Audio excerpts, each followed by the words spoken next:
इसका जो मूल सूत्रधार था वो था कुशाल पालीवाल, जो मूलतः पुनावली का ही है, किंतु पिछले काफ़ी सालों से जो परिवार है वो सूरत में रह रहा है। इसका दोस्त चंदन यादव, जो सूरत में रह रहा है लेकिन मूलतः जो बिहार का है। दिलीप चौधरी सूरत में रहता है, मूलतः यूपी का। और किशन और जीवन पालीवाल, जो दोनों स्थानीय लड़के पुनावली के, जिन्होंने इनकी इस पूरी जो इस घटना में लोकल यहाँ पर रहते हुए मदद की। तो अब मैं तरीका ए वारदात अगर मैं आपको बताऊं तो इसमें जो मुख्य आरोपी है जो कुशल, वो मूलतः ये पुनावली गांव का ही है। इसके जो दोस्त हैं दोनों, चंदन, उसके अलावा अपने विकास, दिलीप, सूरत में इनकी मुलाकात हुई। ये जिम वगैरह जाते थे तब ये इनकी मुलाकात हुई, इनकी दोस्ती हुई। इनके जो रहने के तरीके थे वो बड़े अय्याशी से ये रहते थे, बहुत पैसे उड़ाते थे। तो इन्होंने उधार ले रखा था, इनका लोन भी बहुत हो गया था, अब उससे ये परेशान हो रहे थे। तो ये काफ़ी समय से तलाश रहे थे कोई ऐसे व्यक्ति की जहाँ से ये इस तरह की जघन्य अपराध ये कर सके और ये पकड़ में नहीं आए, आसानी से ऐसा ये घटना कर सके। तो पिछले 1-1.5 वर्षों से इनका इसी तरह से तहत से ये मतलब ढूंढ रहे थे कि कोई टारगेट इनको मिले। तो जब ये इधर गांव में आता तब इसको ये पता चला, कुशल को, कि एक ऐसे वृद्ध दंपत्ति यहाँ रहती है और ये जो व्यक्ति है लहरीलाल, ये लोगों को उधार पर पैसे देता है। तो ये इनके पास खूब पैसे हो सकते हैं। ये इसने अपने दोस्तों के साथ साझा की बात, दोस्तों ने पूरी प्लानिंग की और फिर ये सभी वहां से एक ब्लू ग्रैंड विटारा गाड़ी में आते हैं। चारों जो उधर सूरत के जो अपराधी हैं, आरोपी हैं, 9 तारीख को यहाँ आते हैं। 9 तारीख को इनसे आपस में मिलते हैं, पूरी प्लानिंग की कि आज ये घटना करें। 9 तारीख को इनको चांस नहीं मिलता, फिर ये 10 तारीख को जाते हैं।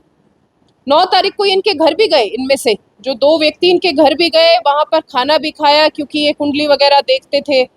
जो लहरीलाल जी थे वो कुंडली देखते थे, वो लोगों को इस चीज़ में मतलब अपने राय मशवरा देते थे। लेकिन 9 तारीख को इनको जिस हिसाब से ये लोग आते रहे तो मौका नहीं मिला। फिर ये 10 तारीख को ये सुबह पुनः गए इस वारदात को अंजाम देने के लिए। 10 तारीख को सुबह दरवाज़ा बंद मिला, तो ये फिर शाम को अपने जो ये स्थानीय जो 2 इनके सह आरोपी हैं, इन्होंने इनसे संपर्क करके ये इनको स्पेशली अंदर लेकर गए। किसी बहाने से इन्होंने दरवाज़ा खुलवाया शाम को और फिर ये महिला को लेकर अंदर गए और लहरीलाल से मिले और उस समय पर एक ने पीछे से वो दरवाज़ा खोल दिया।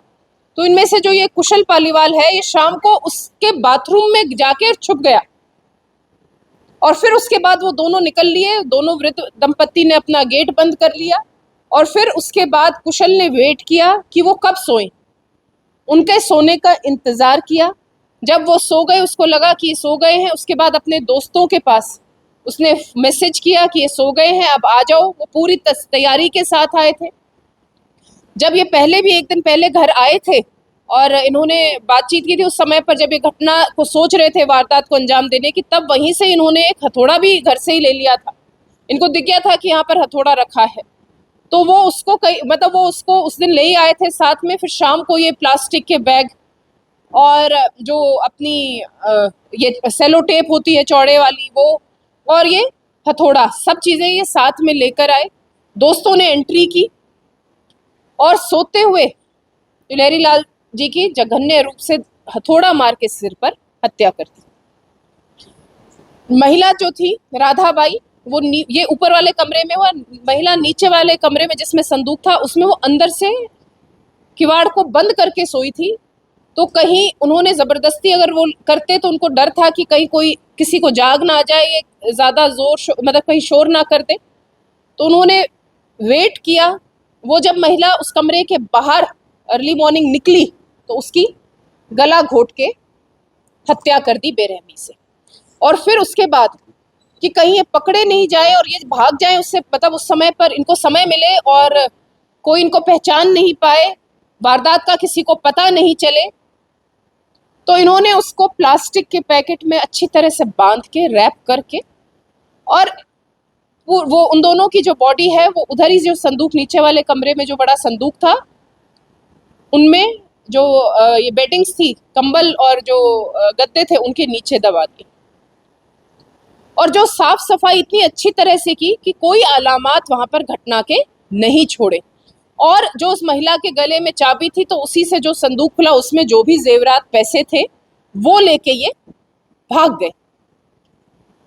जो महिला पुरुष की, जो मृतक हैं, उनके जो चप्पलें हैं वो भी उन्होंने छुपाई, ताकि किसी को पता ही ना चले। उनको ये लगे कि ये दोनों महिला पुरुष कहीं चले गए हैं, वृद्ध दंपत्ति कहीं चले गए हैं, और इस घटना का बहुत दिनों के बाद पता चले, तब तक किसी को याद भी नहीं रहे कि ये यहाँ आए थे, इनकी कोई निशानी भी नहीं रही। तो ऐसे एक उसके, और इन्होंने ये भी बड़ी चालाकी की कि कहीं पर, क्योंकि ये जैसे गाड़ी में आए, तो कहीं पर भी एक तो ये इन्होंने बहुत ध्यान रखा कि ये कहीं किसी होटल में नहीं रुके, कहीं किसी सीसीटीवी कैमरा में नहीं आए। इन्होंने वो रास्ते लिए जहां पर जो अप्रोच रोड होते हैं, मुख्य रास्ता नहीं लिया, ताकि ये सीसीटीवी कैमरा से बचे। और तो और इन्होंने ये जो दृश्य मूवी होती है, उस हिसाब से इन्होंने पूरी प्लानिंग करी। ये जैसे दो दोस्त पहले दिन 9 तारीख को, जो दो दोस्त हैं, पहले दिन उस घर में गए थे, और फिर उसके बाद की घटना को ये अंजाम देंगे। तो जो नहीं दे पाए, तो उनमें उनके फोन, अपनी जो शेष जो 3-4 ये हैं आरोपी हैं, उनकी गाड़ी में रख के उन्होंने वो फोन, मतलब वो गाड़ी घुमाई, ताकि उनकी लोकेशन जो है वो इधर उधर घूमती रहे, और एलिबी जो है उनकी रहे कि पुलिस को किसी उन पे शक नहीं हो। और यहाँ से घटना करने के बाद वो उन दोनों के फोन भी लेकर, फोन स्विच ऑफ करके ले गए, और उन्होंने रास्ते में वो फेंक दिए। और इस समय पर ये राजसमंद भी घूमे, फिर घटना के बाद ये सावलिया सेठ भी गए, और फिर वहां से ये वापस सूरत गए। तो जो पूरी घटना आप सुन भी रहे हैं, मतलब जिस हिसाब से इन्होंने पूरी प्लानिंग की, काफी महीनों से, समय से ये प्लानिंग कर रहे थे, पूरी प्लानिंग के साथ ये सूरत आए, और यहाँ वाले अपने सह आरोपियों के साथ मिलकर उन्होंने घर में प्रवेश करके और इन वृद्ध दंपतियों की बिल्कुल जघन्य रूप से इनकी जो हत्या करके, और ये वहां से जो पैसा और जेवरात लेकर भाग गए। लेकिन हमारी जो ये टीम है जो पीछे खड़ी है, जो मेरे साथ अधिकारीगण बैठे हैं, इनकी इतनी मेहनत और इतने प्रयास इनके सफल रहे कि 6 में से 5 आरोपियों की गिरफ्तारी आज हो चुकी है, और छठा भी हमें पूर्ण रूप से विश्वास है कि जल्द ही गिरफ्तार हो जाएगा।